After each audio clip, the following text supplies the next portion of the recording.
Siglo XIV, la guadaña.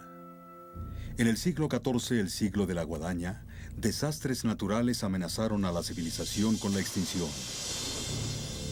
La muerte negra mata más personas en Europa, Asia y el norte de África que cualquier catástrofe anterior.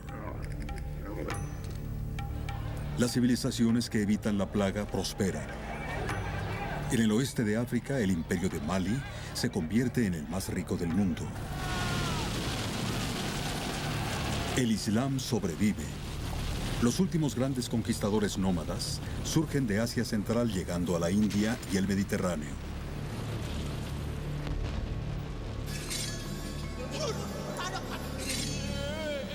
El comercio florece en el Océano Índico. Java disfruta una insuperable prosperidad. En Europa, el cristianismo es afligido por la hambruna, plagado por la peste bubónica, abrumado por el frío. 1000 años de historia. Milenio.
Egipto.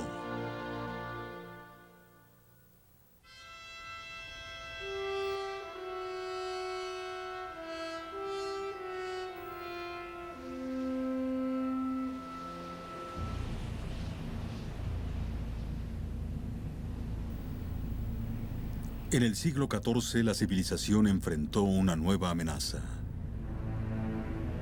La muerte negra, la más mortal de las plagas, cegó millones de vidas a lo largo de Asia y Europa. En 1347 alcanzó el norte de África y Egipto. Los poetas del Cairo describieron su llegada. Al-Salah al-Safadi era una voz entre las tumbas.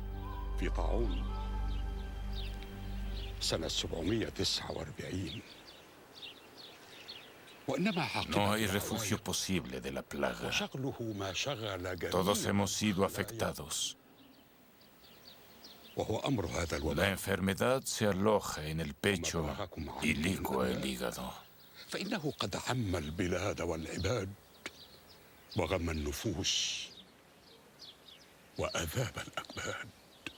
Llegó a Egipto este año. Hizo a las personas perder los sentidos y el balance.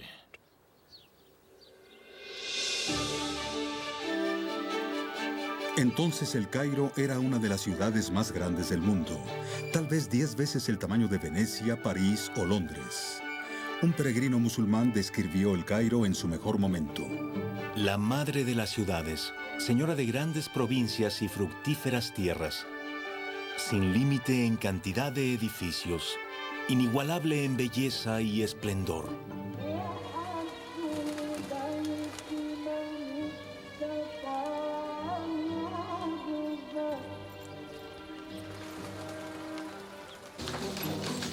En erudición y religión, el Cairo era prominente en el mundo islámico. El lugar de reunión de aquellos que vienen y van, poblada por gente que busca su generosa tierra y su abundancia de pan.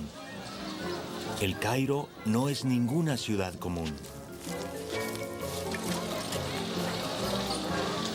Cuando el mismo peregrino regresó 20 años después, encontró a la ciudad en las garras de la muerte negra.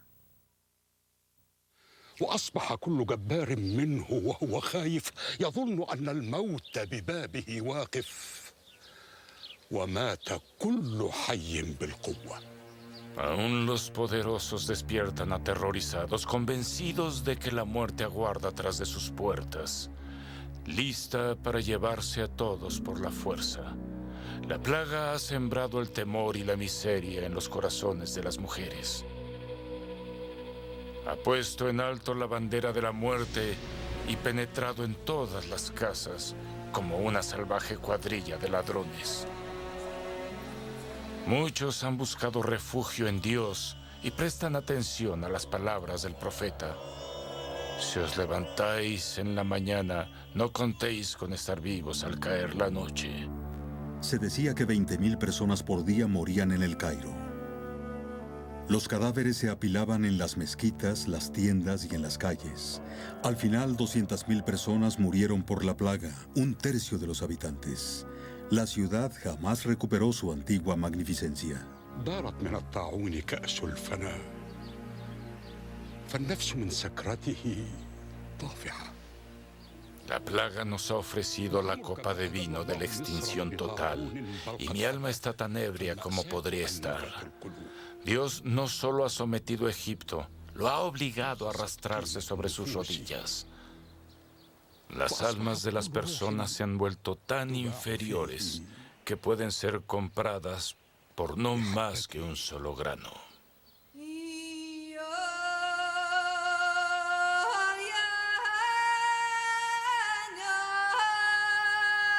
Como tantos invasores humanos, la plaga comenzó en Asia Central. La infección siguió las rutas de comercio extendiéndose hacia el este en China, al sur en la India y muchos miles de kilómetros al oeste en el norte de África y Europa.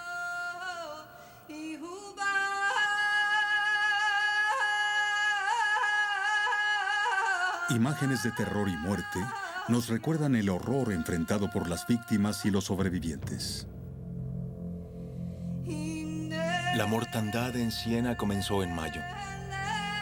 Las personas se hinchaban en las axilas y las ingles y caían mientras hablaban.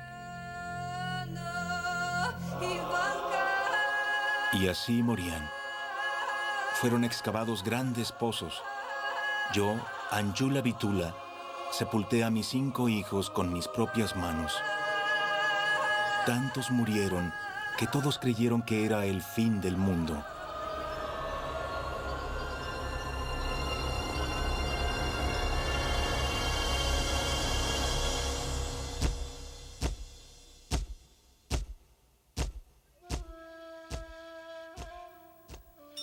En la desesperación se intentaron toda clase de remedios.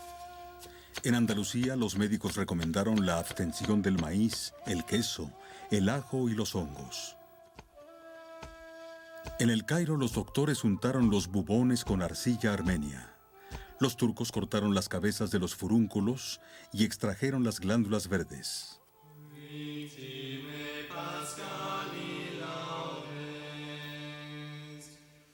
Pero en el cristianismo, el remedio más ampliamente prescrito era la penitencia. Las personas buscaron chivos expiatorios. Trataron de apaciguar a Dios con sacrificios. Los judíos fueron masacrados. Los herejes fueron quemados.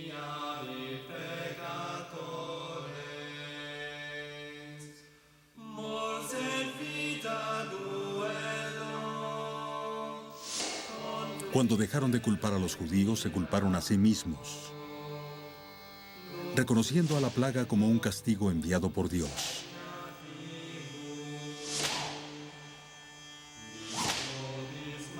Algunos eligieron castigarse a sí mismos, uniéndose a sectas de flagelación. Usaban una capucha y llevaban un látigo con 3 puntas. Cada una tenía un nudo con algo afilado como una aguja. Al caminar se golpeaban a sí mismos sus sangrados cuerpos.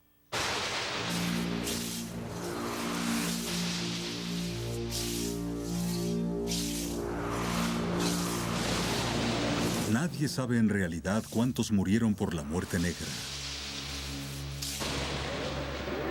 Algunos dicen que la mitad de la población de Europa fue cegada.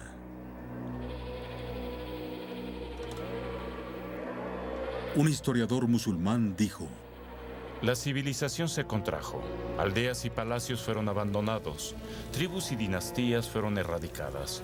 Era como si la voz de la existencia hubiera pedido el olvido y el mundo hubiera respondido a la llamada.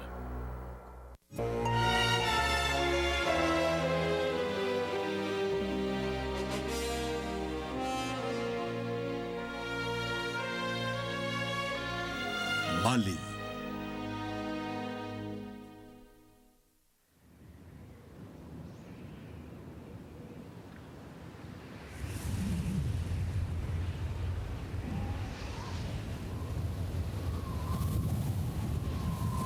En el siglo XIV, más allá del alcance de la muerte negra, floreció una cultura. En el oeste de África, un reino remoto controló la mayoría del oro del mundo occidental. En 1352, Ibn Battuta, el más grande viajero de la época, se lanzó a través del Sahara para ver por sí mismo el imperio de Mali.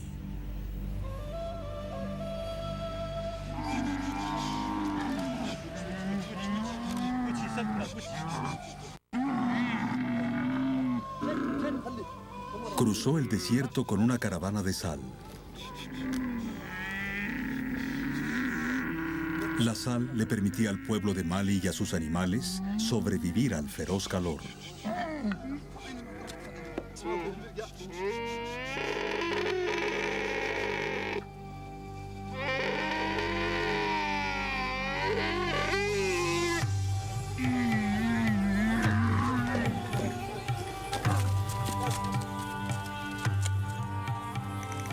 La sal es extraída del suelo en grandes placas. Columnas de camellos llegan y se las llevan. Los malíes intercambian sal por dinero como nosotros cambiaríamos oro y plata.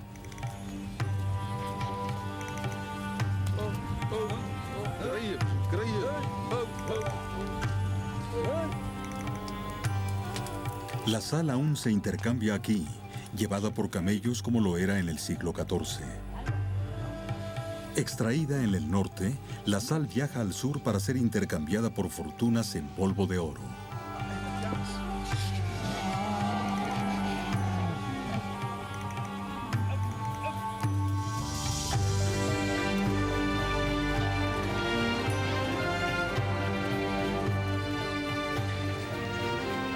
Los mercaderes vienen a Mali desde todos los puntos del horizonte.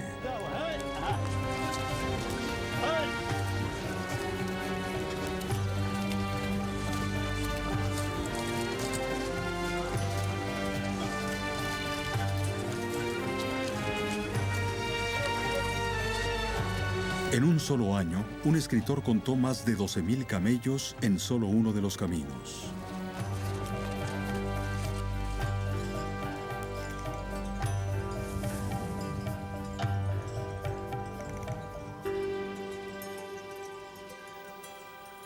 Una vez en Mali, Ibn Battuta viajó por su camino principal, el río Níger.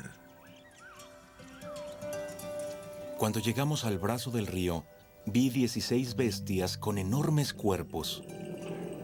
Le dije a Abu Bakr, ¿qué bestias son esas? Y él dijo, esos son caballos del río, hipopótamos. Los barqueros les temían y se acercaron a la costa para no ser hundidos por ellos.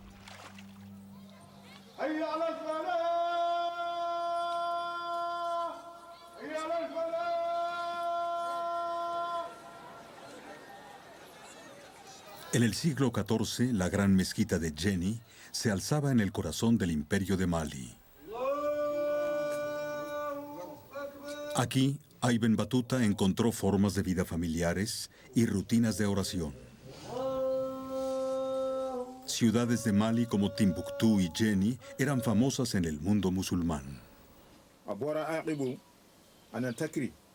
Sus mezquitas, bibliotecas y escuelas eran sitios de reunión de intelectuales islámicos.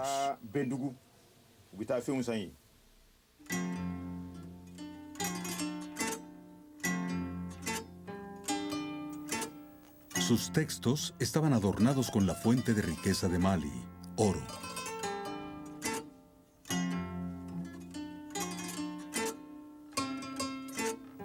El oro también pagaba la magnificencia real, la poesía de la corte y la música en la alabanza al soberano.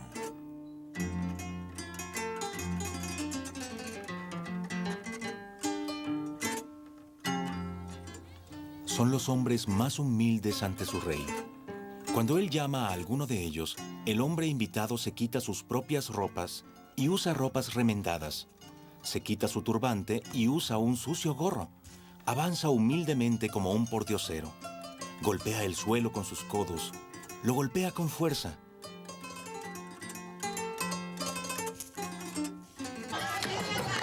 Cuando el sultán se sienta en asamblea, se tocan los tambores y los clarines suenan.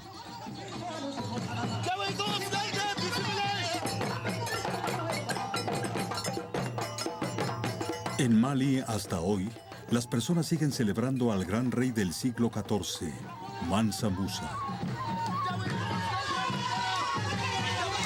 Todo en él, dicen ellos, exudaba majestad. Su majestuoso modo de andar, sus esposas, sus concubinas en turno y la forma en que hablaba al pueblo, que era a través de un portavoz. Los historiadores tradicionales de Mali, los Yalis, aún cantan alabanzas para su soberano más poderoso.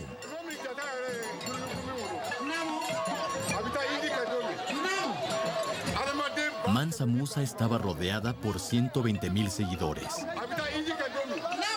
Tenía 5,000 esclavos. Cada esclavo llevaba un cetro hecho de oro.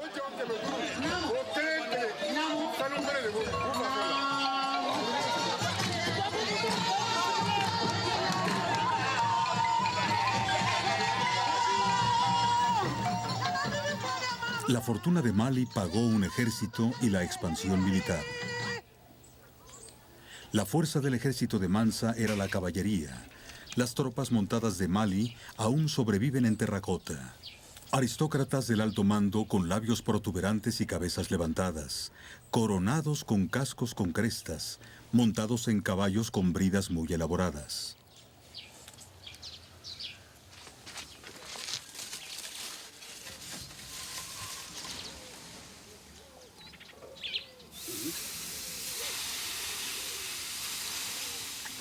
El poder de estos guerreros estableció el dominio de Mansa sobre las tierras de pastoreo del desierto y el bosque del oeste de África. Al crecer el imperio, también creció su control de las preciosas rutas de comercio. Los mercaderes de Mali siguieron los pasos de los soldados del sultán. La riqueza fluyó a través del mundo mercantil.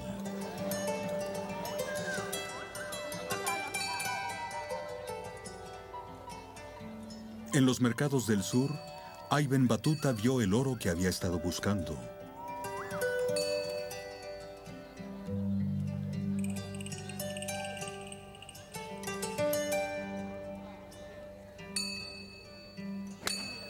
Aquí estaba, en abundancia, cambiado kilo a kilo por sal.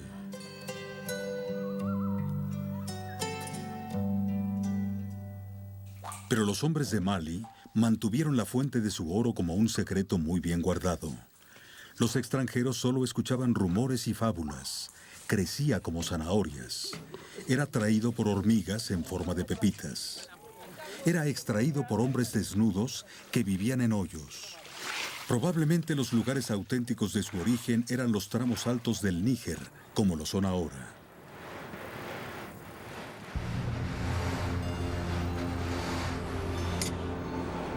Los reyes de Mali tomaban todas las pepitas como impuestos y dejaban a los orfebres el polvo de oro.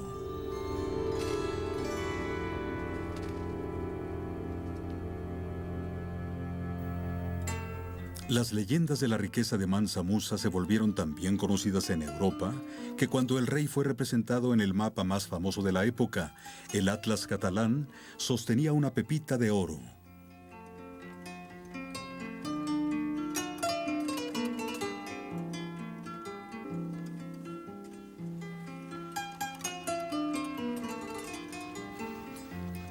Pero las leyendas demostraron ser ciertas.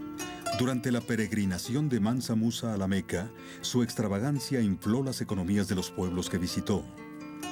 El paso de su caravana de oro fue recordado por años.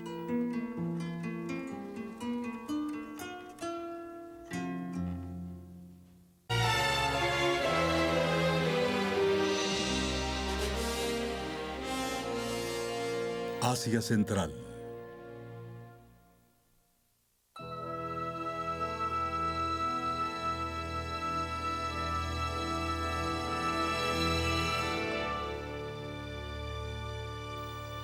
En la encrucijada de Oriente y Occidente yacen las legendarias ciudades de Bukhara y Samarcanda, las obras sobresalientes de un imperio ganado por la aventura y construido con lana.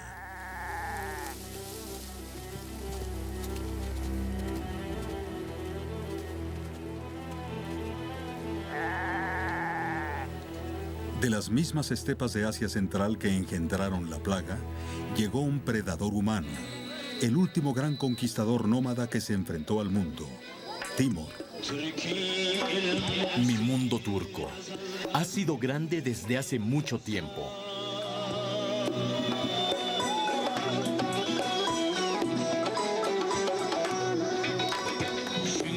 Porque tienes el destino del conquistador del mundo.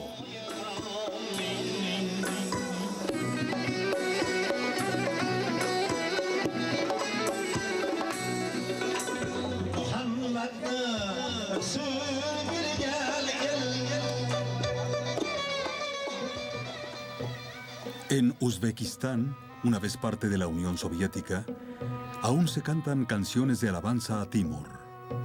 Se ha convertido en un símbolo de poder y prestigio para esta nueva nación.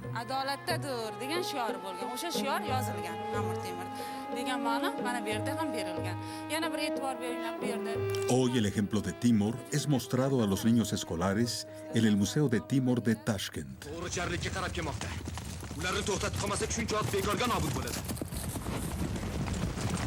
Se ha convertido en un héroe cinematográfico de Uzbekistán en una película que proyecta su ascenso al poder.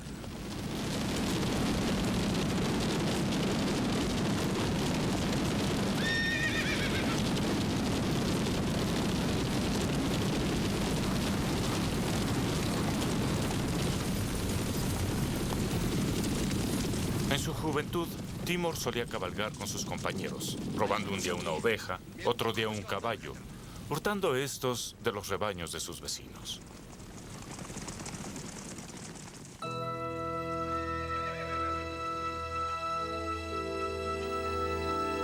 En pocos años, su grupo de cuatreros se había convertido en un ejército y Timur, eliminando a todos sus enemigos, se había convertido en señor de Samarcanda. Afirmando ascendencia mongola, aspiró a rivalizar con Gengis Khan. Se veía a sí mismo como el campeón del Islam, un conquistador.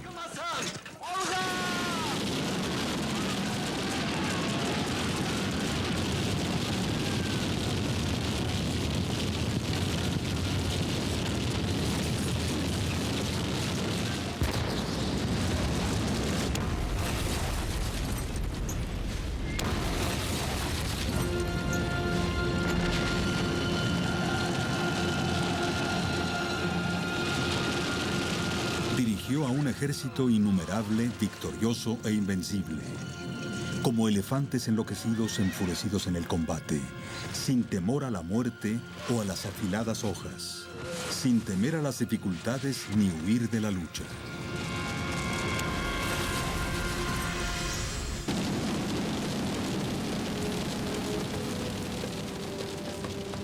Por medio del terror y la masacre, Timur cumplió su autoproclamado destino. Así como hay solo un Dios en el cielo, así debe haber solo un rey en la tierra.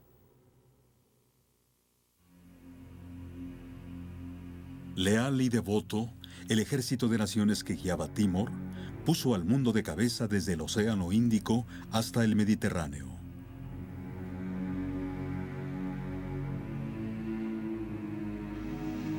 En Delhi, en la India, 200.000 fueron masacrados.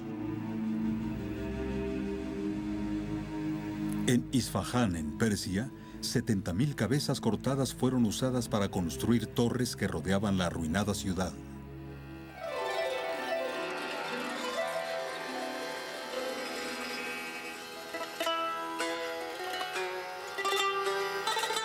Pero Timur era un defensor de las artes, un constructor al igual que un destructor.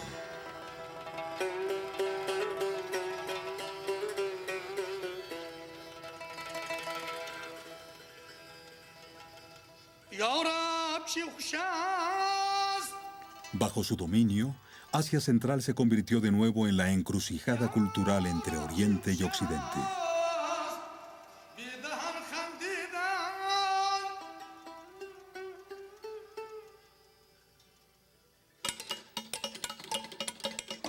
El comercio ha sido impulsado por Timur para hacer de su capital la más noble de las ciudades. Durante todas sus conquistas, él se llevó a los mejores hombres de la población para poblar Samarcanda, reuniendo a los maestros artesanos de todas las naciones.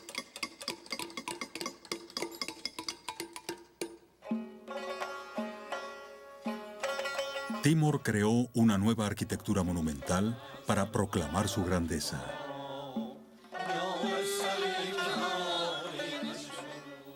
Cuando un enviado español llegó a Samarcanda, vio la ciudad transformada.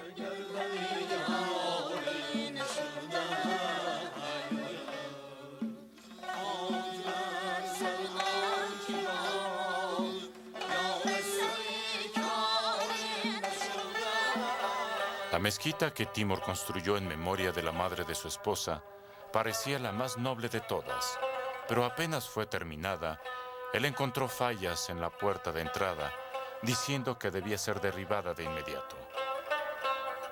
Cada mañana hacía que lo llevaran al palacio en su litera y se quedaba ahí apremiando el trabajo.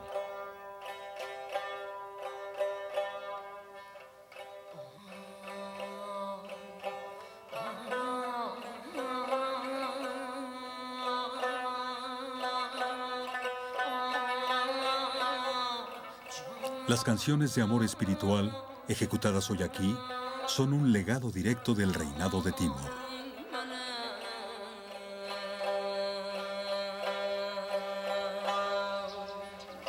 Desde temprana edad, Timur se alió con los hombres santos de su país.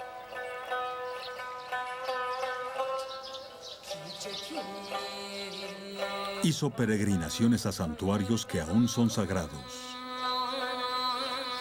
Para sus seguidores estaba imbuido con magia y santidad. Mucho más que solo un general, se había convertido en el líder espiritual de sus dominios, un campeón del mundo islámico.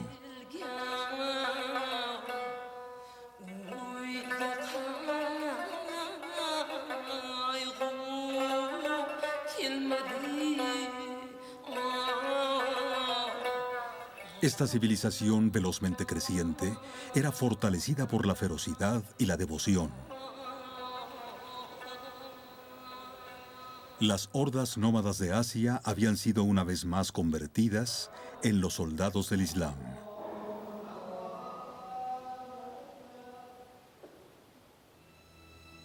Ni la edad ni la enfermedad podían detener la ambición de Timur. Casi ciego y demasiado débil para caminar, fue llevado fuera de Samarcanda en una última campaña contra China. Murió antes de que la invasión pudiera empezar. Su imperio fue sepultado con él.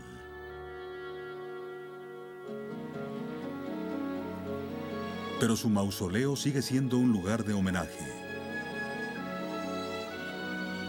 La visión de Timur perduró, inspirando la cultura artística y religiosa de Asia Central.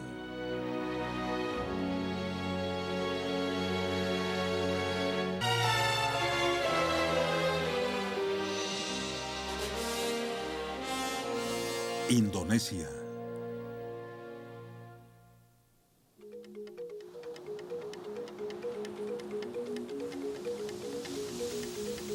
En el siglo XIV, las rutas de comercio más activas cruzaban el Océano Índico.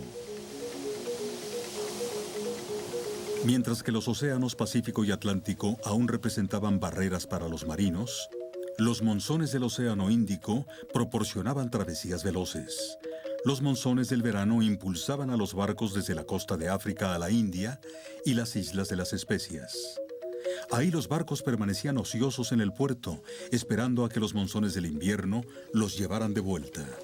En el extremo oriental del océano se encuentran Java y el reino de Majapahit, un avanzado estado naval, el emporio de las especias del mundo.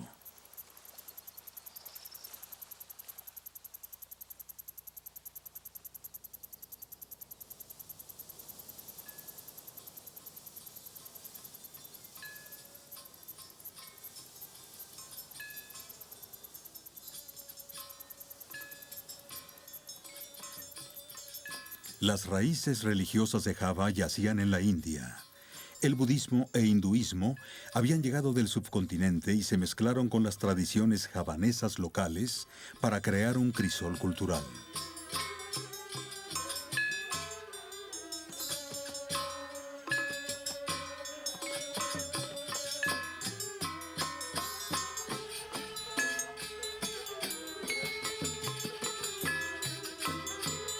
Las antiguas historias en sánscrito traídas por los colonizadores hindúes se convirtieron en la pieza central de los festivales de Majapahit.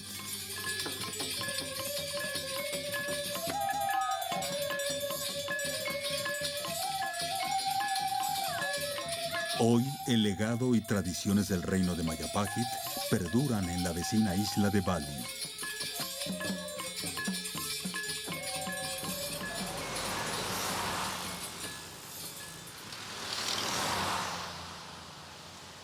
Unos cuantos balineses instruidos pueden cantar aún en el lenguaje de la antigua Java, de los manuscritos de palma en los que la historia de Majapahit es preservada.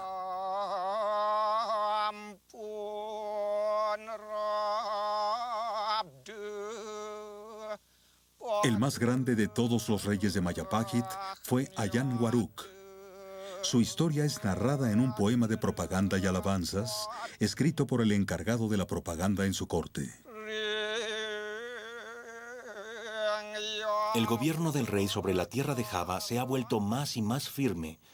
Victorioso sobre otras regiones, es aquí en Majapahit donde recibe homenaje, trayendo la prosperidad del mundo. En grandes números, él ha creado sanatorios, fundaciones piadosas y templos para traer la felicidad a otros.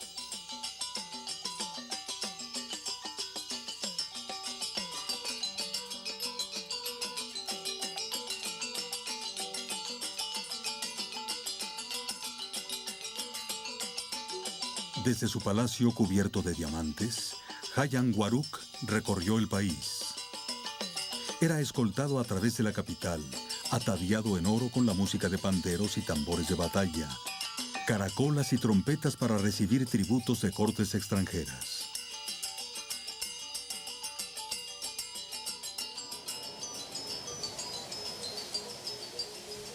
Ayan Waruk aspiraba a aumentar su imperio. Se imaginaba a sí mismo controlando al mundo más allá del mar, tan lejano como la India y China. La tierra de Java se ha vuelto más y más renombrada por su poder purificador en el mundo. Solo la India y Java son reconocidas por su excelencia como lugares bellos. Toda clase de personas vienen de países remotos en incontables números. De la India, Camboya, China y Amán, navegando en barcos con los mercaderes.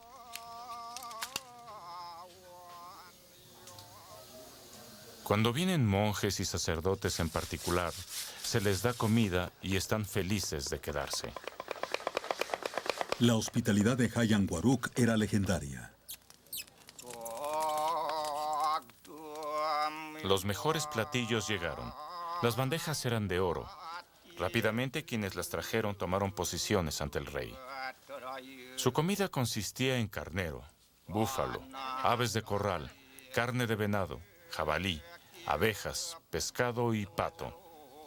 El perro, burro, gusanos y ratas Están prohibidos, así como las ranas, que son consideradas muy inferiores. La comida inferior era reservada para las personas comunes. Mayapahit estaba dividida en castas, como aún lo está Bali. Las representaciones artísticas eran una forma de entretenimiento y de honrar a los dioses.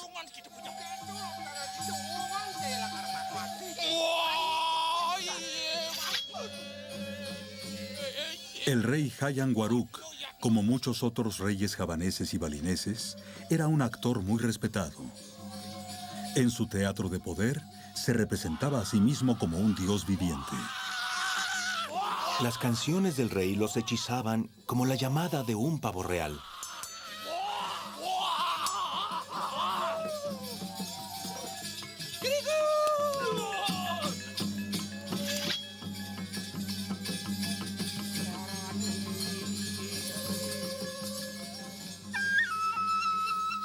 Bajo el reinado de Hayan Waruk, el orgullo y vigor de Java resplandecieron.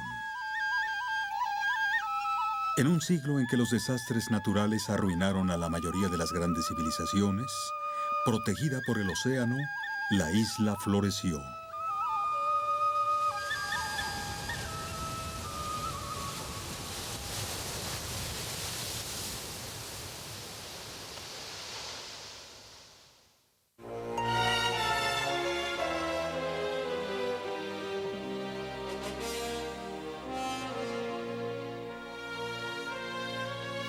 Europa del Norte.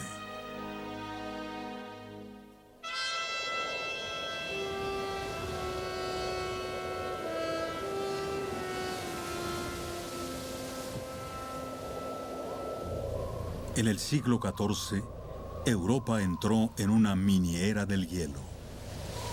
Las temperaturas cayeron.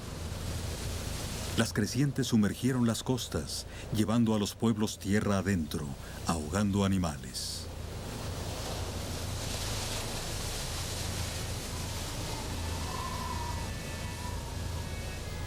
Los glaciares se expandieron, los icebergs se movieron hacia el sur, los mares del norte se volvieron más traicioneros. Desde Groenlandia hasta el Báltico, los colonizadores cristianos abandonaron sus hogares y se retiraron al sur. El cristianismo se contrajo. Las granjas en las cimas de las colinas y las tierras fronterizas fueron abandonadas. Inviernos excepcionales devastaron a los pobres. Los campesinos que trabajan para nosotros soportan cualquier clima y se ofrecen a sí mismos para tareas serviles, despreciados por sus amos y agobiados sin descanso. A través de la tierra apareció una nueva clase de aflicción. Inviernos cuyo frío jamás se había visto ni en 1000 años. Para unir a los pobres de la clase más baja en el dolor y la ansiedad. Para matar a su ganado y desnudar la tierra tan aprisa que ningún horror nos dejó antes tan parecidos a fantasmas. Aún faltaba lo peor. Los inviernos glaciales estaban seguidos de veranos de putrefacción y hambruna.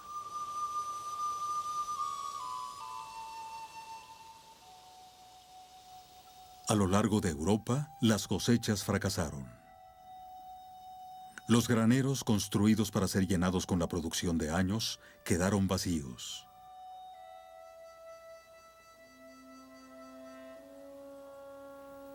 Pero este desastre era solo una advertencia. El clima empeoró.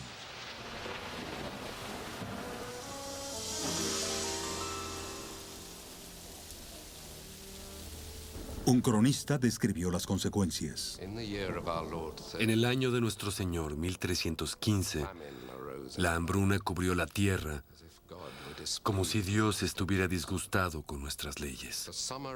Porque en el verano las lluvias abundaron en tal medida que el maíz no pudo desarrollarse. Tampoco el pan tuvo el poder para alimentar o la virtud esencial que regularmente tiene, porque el grano no tuvo ninguno de los beneficios de los rayos del sol de verano. Por lo tanto, al apoderarse esta hambruna de toda la tierra, La mortandad le siguió. La comida ordinaria, de hecho, cualquiera permitida para comer, se volvió demasiado costosa. La carne de caballo era demasiado cara para algunos que robaban perros obesos para comer.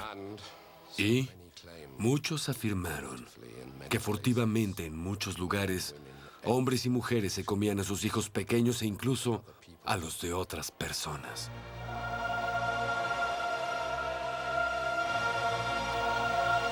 La catástrofe cegó a la población de Europa con hambruna, frío y plagas.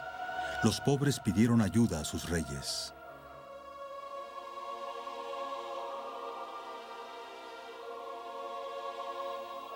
Pero el poder de la muerte sirvió únicamente para fortalecer el poder del Estado. Los reyes recompensaron a los pobres con leyes opresivas y duros impuestos. Los ricos se agasajaban mientras las tumbas de los pobres se llenaban.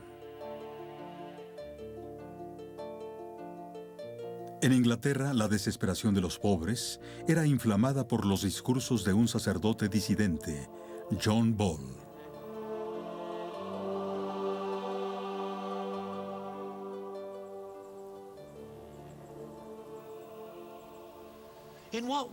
¿De qué forma son aquellos a los que llamamos señores, mayores amos que nosotros? ¿Cómo lo han merecido? ¿Por qué nos hacen sus servidores? Si todos compartimos una madre y un padre, Adán y Eva, ¿cómo pueden afirmar o probar que son señores más que nosotros? Excepto haciéndonos producir y cultivar la riqueza que ellos mismos derrochan. Están vestidos con terciopelo y vestimentas de pelo de camello y cubiertos de ardilla y armiño, mientras nosotros vestimos telas burdas. Nos llaman siervos y nos golpean si somos lentos al servirlos. Y no tenemos ningún señor con quien podamos quejarnos, para que nos deje ir con el rey, que es joven, y mostrarle cómo somos oprimidos y decirle que queremos que las cosas cambien o las cambiaremos nosotros mismos.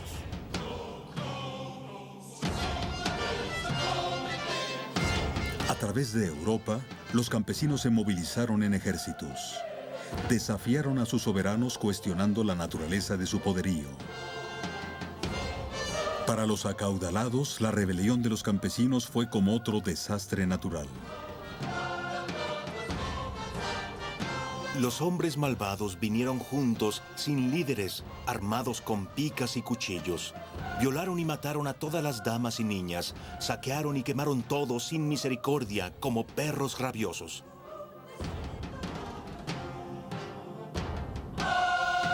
Era un ejemplo típico del siglo XIV. Los pobres buscaban justicia e igualdad, pero sus demandas eran rehusadas.